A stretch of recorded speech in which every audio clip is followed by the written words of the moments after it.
हरे कृष्णा भक्तों, आप सभी का स्वागत है हमारे एक और नए वीडियो में। तो आज हम बात करने वाले हैं पुत्रदा एकादशी की पूजा मैंने कैसे की। तो इसका पूरा फुल वीडियो वॉच करना, वीडियो को स्किप बिल्कुल भी मत करना। तो चलिए शुरू करते हैं।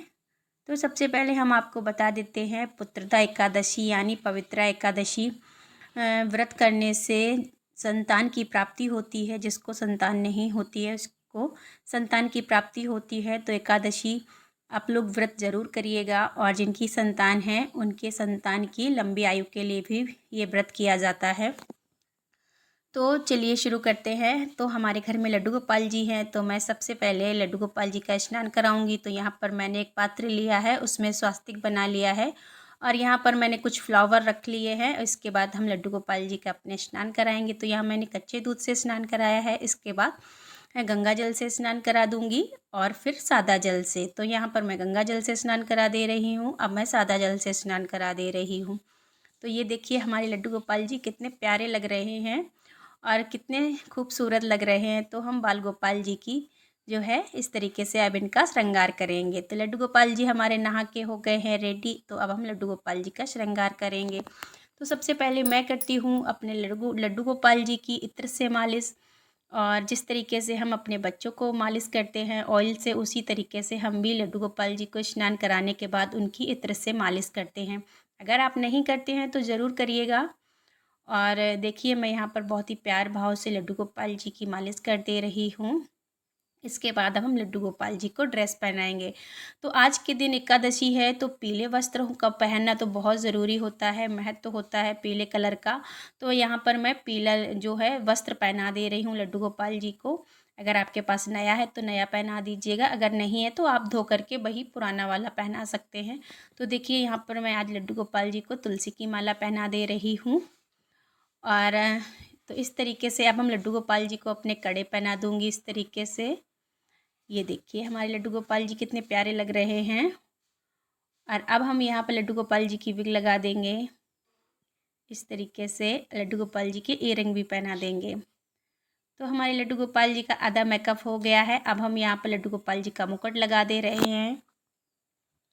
इस तरीके से यहाँ पर मुकुट लगा दे रहे हैं, बांसुरी दे दे रहे हैं, और यहाँ पर जो है मैं यहाँ पर इत्र लगा दे रही हूँ ताकि हमारे लड्डू गोपाल जी जो महकते रहें। अभी यहाँ पर हम पूजा करने जा रहे हैं। तो सबसे पहले हमने यहाँ पर पीला वस्त्र बिछा लिया है। इसके बाद हमने विष्णु जी की प्रतिमा को यहाँ पे स्थापित किया है, लड्डू गोपाल जी को बैठा दिया है। यहाँ पर मैंने तुलसी का जो है गमला रख दिया है। ये तुलसी मैंने देवसैनी एकादशी के दिन बोई थी। और यहाँ पर मैं जो है शंख का भी पूजन करती हूँ, तो मैंने शंख भी रख लिया है, और साथ ही साथ देसी घी का दीपक जो है मैं इसको प्रज्वलित कर लूँगी, और साथ में ही धूप प्रज्वलित कर लूँगी।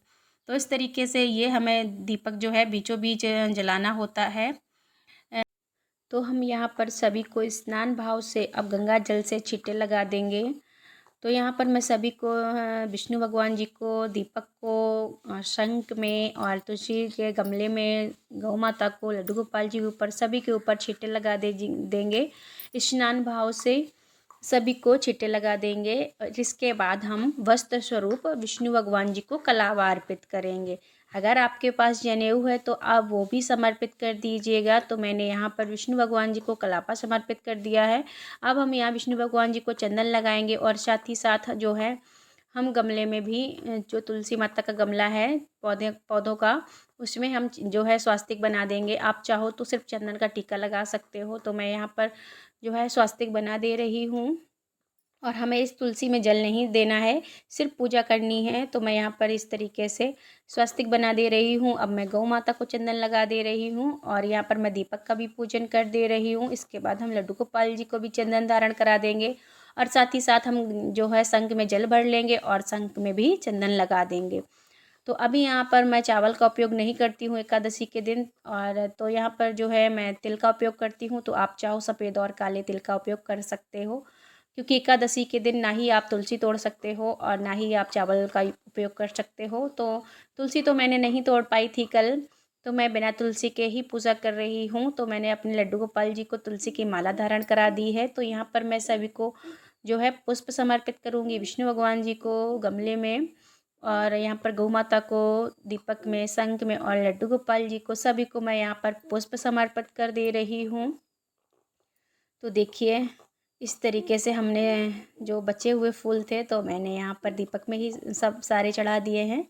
तो इस तरीके से जो है हमारा जो है एकादशी का पूजन हो रहा है। तो यहाँ पर जो है अब हम यहाँ पर भोग चढ़ाएंगे, तो हमने यहाँ पर भोग रख दिया है और साथ में ही हम ऋतुफल लेंगे। तो हमने यहाँ आप कोई सा भी ऋतुफल ले सकते हो, तो जो मेरे पास था मैंने वही लिया है ऋतुफल। अब हम यहाँ पर 1 लोटा जल लेंगे, क्योंकि हम कथा सुनते हैं तो कथा सुनने के लिए हमें 1 लोटा जल चाहिए होता है। तो हमें पुत्रदा एकादशी की कथा सुननी होती है। अगर आप चाहो तो हमारे चैनल पर पुत्रदा एकादशी व्रत कथा का वीडियो अपलोड है, आप वहाँ से सुन सकते हैं या फिर आप कथा पाठ कर सकते हो।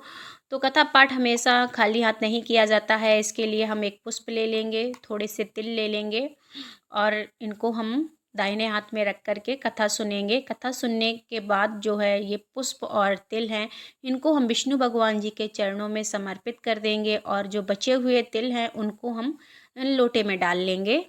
और इस तरीके से अब हम दक्षिणा को समर्पित करेंगे। दक्षिणा हमारी पूजा में रही कमियों को पूरा करती है, तो दक्षिणा आप लोग ज़रूर समर्पित कीजिएगा। अब हम यहाँ बहुत ही प्यार भाव से गणेश जी की आरती, लड्डू गोपाल जी की आरती, विष्णु भगवान जी की आरती कर लेंगे और अच्छे से सभी को धूप दीप दिखा देंगे। तो यहाँ पर जो है हमने आरती कर ली है, सभी को धूप दीप दिखा देंगे। ये देखिए इस तरीके से हम सभी को धूप दीप दिखा देंगे। तो आज की पूजा हो गई है समाप्त। तो हम अपने जो है सभी से, लड्डू गोपाल जी से, विष्णु भगवान जी से, सभी से हाथ जोड़कर पूजा में रही कमियों के लिए माफ़ी मांगेंगे। तो आज के वीडियो में बस इतना ही। मिलते हैं अन्य किसी वीडियो में। राधे राधे।